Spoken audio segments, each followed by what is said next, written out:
और राजस्थान के नागौर से बड़ी खबर आ रही है। 100 करोड़ की अवैध ड्रग्स फैक्ट्री का भांडाफोड़ हुआ है। रातों रात अमीर बनने की चाह में नौकरी छोड़कर ड्रग माफिया बनता है युवक। ये बड़ी जानकारी आप तक साझा कर रहे हैं। एटीएस और पुलिस की संयुक्त कार्रवाई सामने देखने को मिली है। भारी मात्रा में एमडी ड्रग्स जब्त की गई है। 28 साल के आरोपी के कब्जे से करोड़ों का सामान बरामद हुआ है। गांव के खेत में साइलेंट फैक्ट्री चलाकर तैयार की जा रही थी ये खेप। शॉर्टकट से रईस बनने का सपना टूट गया है और ये जो युवक है ये हिरासत में पहुंच चुका है। राजस्थान के नागौर जिले से एक बेहद चौंकाने वाला मामला सामने आया है।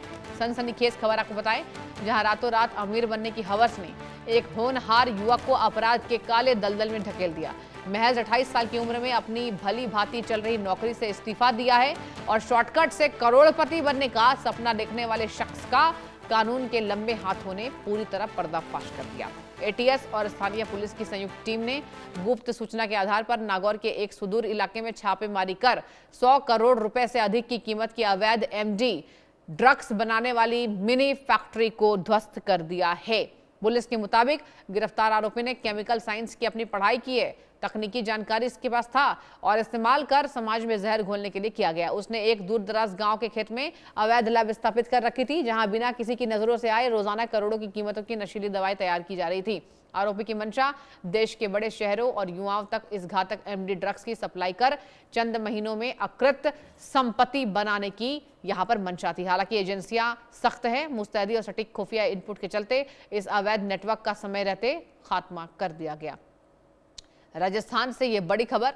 रातों रात देखिए अमीर बनने की चाहत थी इस युवक की और ये पढ़ा लिखा युवक है। जिस तरीके से इसने जानकारी दी है पुलिस को, आप देखिए छोटी सी फैक्ट्री ये बनाता है, लेकिन सबसे बड़ी बात तो ये है कि कानून के हाथ लंबे हैं और कानून ने इस युवक को दबोच लिया। रेड के दौरान पुलिस ने मौके से भारी मात्रा में तैयार और कच्चे रूप में रखा एमडी ड्रग्स यहां पर बरामद किया है। नशीली दवाइयां बनाने के लिए लगाई जा रही थी मॉडर्न टेक्नोलॉजी और ये मॉडर्न लैब है। ये तस्वीरें एक बार देखिए ध्यान से। रातों रात इस युवक को करोड़पति बनना था और यही वजह है, कहते हैं कि शॉर्टकट कभी अपनाना नहीं चाहिए। एमडी ड्रग्स का ये काला कारोबार देखने को मिल रहा है। नागौर से ये बड़ी खबर आपको बता रहे हैं। नागौर में 100 करोड़ की यहां पर जिस तरीके से ड्रग्स की खेप बरामद हुई है, नागौर में एटीएस और पुलिस का बड़ा संयुक्त ऑपरेशन देखने को मिल रहा है। ये आज की सबसे बड़ी खबर जुड़ी हुई बता रहे। रातों रात बनना चाह रहा था ये युवक करोड़पति। अमीर बनने की हवस में 28 वर्षीय युवक ने अपनी नौकरी छोड़ी। गांव के खेत में साइलेंट फैक्ट्री इसने बनाई और वहां पर जिस तरीके से तकनीक का इस्तेमाल किया, नशीली दवाइयां बनाई, जहर घोलने का काम यह युवक कर रहा था और यही वजह है कि अब इस युवक के खिलाफ कड़ी कार्रवाई की मांग जनता कर रही है। ये पूरी खबर है जो हमने आपके साथ साझा की है। भारी मात्रा में कच्चा माल मिला है। शॉर्टकट का सपना इसका खत्म हो चुका है और ये जेल पहुंच चुका है। एमडी ड्रग्स का काला कारोबार। संवाददाता सुशील दिवाकर इस बड़ी खबर पर मेरे साथ जुड़ चुके हैं। सुशील, देखिए शॉर्टकट तो वाकई भारी पड़ा इस युवक को। ये बताइए पुलिस ने क्या कुछ कहा है?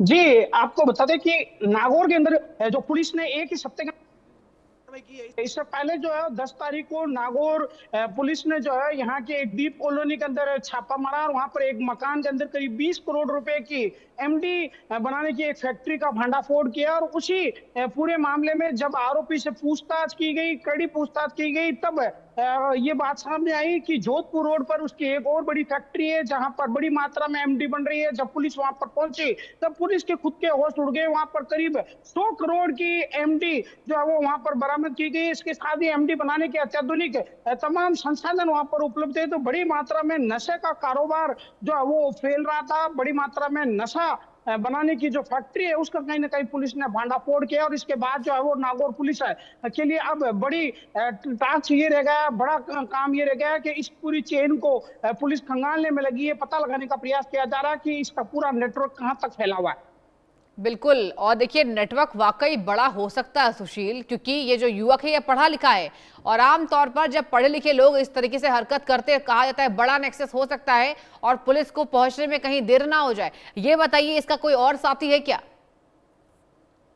बिल्कुल, इस पूरी पूछताछ में जब पहली बार इस आरोपी को गिरफ्तार किया गया था और उसके बाद जो लगातार पुलिस इससे पूछताछ करी थी, 4 इसके सहयोगी और मिले, उससे भी पुलिस पूछताछ कर रही है। इसके साथ ही लगातार इसके पूरे नेटवर्क को खंगालने का प्रयास किया जा रहा है। जिस तरह से इसकी पूछताछ में इसने बताया कि ये जो है वो जल्दी अमीर होना चाह रहा था, इसीलिए इसने जो है वो नशे का रास्ता अपनाया और इसी कारोबार में धीरे धीरे 100 करोड़ की एमडी बनाने तक पहुंच गया। तो देख सकते हैं कि किस तरह से नशे का कारोबार पूरे राजस्थान में फैल रहा है। नागौर के अंदर मकान के अंदर इतनी बड़ी मात्रा में जो नशे का कारोबार मिला और उसके बाद जोधपुर रोड पर एक बड़ी फैक्ट्री मिली है। तो ऐसा में कहीं ना कहीं जो है वो ये नशा युवाओं को गर्त में ले जाता जा रहा है और पुलिस जो है वो इस पूरे मामले में कड़ी से कड़ी जोड़ते हुए इस पूरे मामले की जांच को आगे बढ़ा रही है।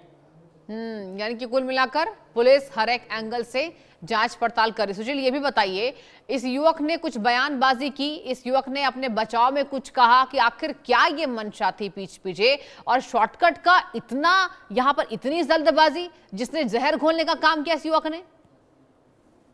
निश्चित तौर पर आजकल जिस तरह से लगातार जो है वो नशे का कारोबार बढ़ रहा है, तो लोग जो है वो इस नशे के कारोबार में जल्दी पैसे कमाने के चक्कर में आ रहे हैं। इस युवक ने ये किया, ये इससे पहले नेवी की नौकरी में था, नेवी की नौकरी को छोड़कर ये इस पूरे नशे के कारोबार में आ गया क्योंकि इससे जल्दी पैसा बनने वाला था। इससे लग रहा था कि मैं जल्दी पैसे बना लूंगा। यही वजह थी कि इससे पहले जो इसकी एक मकान में जो रेड मारी गई थी जहां पर ये ड्रग्स की सप्लाई कर रहा था, वहां पर ये करीब 20 करोड़ का माल इसके पास मिला और उसके बाद जोधपुर रोड पर 100 करोड़ की फैक्ट्री मिली। बड़ी बात ये भी सामने आई कि ये जो है छोटे बच्चों को ड्रग्स की सप्लाई के लिए रखता था। तो कहीं ना कहीं ये भी एक बड़ा सवाल है कि छोटे बच्चों को भी इस काम में धकेला जा रहा है, इस गोरख धंधे में धकेला जा रहा है, नशे के गर्त में धकेला जा रहा है। इसके साथ ही लगातार ये पूरी तरह से शातिर था, हर 10 दिन के अंदर अपनी मोबाइल सिम, अपनी लोकेशन चेंज करता रह रहा था। तो कहीं ना कहीं पुलिस जो है ये शातिर अपराधी से लगातार पूछताछ कर रही है और ये पता लगाने का प्रयास किया जा रहा है कि राजस्थान में और कहाँ कहाँ इनके नेटवर्क है, कहाँ से ये सप्लाई ला रहे थे, किस तरह से ये एमडी बना रहे थे और इसके बाद कहाँ पर ये सप्लाई कर रहे थे। चलिए ठीक है, नजर बना के रखिए। बहुत शुक्रिया सुशील तमाम जानकारी साझा करने के लिए। और वक्त एक छोटे से ब्रेक का, जल्द हाजिर होंगे हम। देखते रहिए इंडिया न्यूज।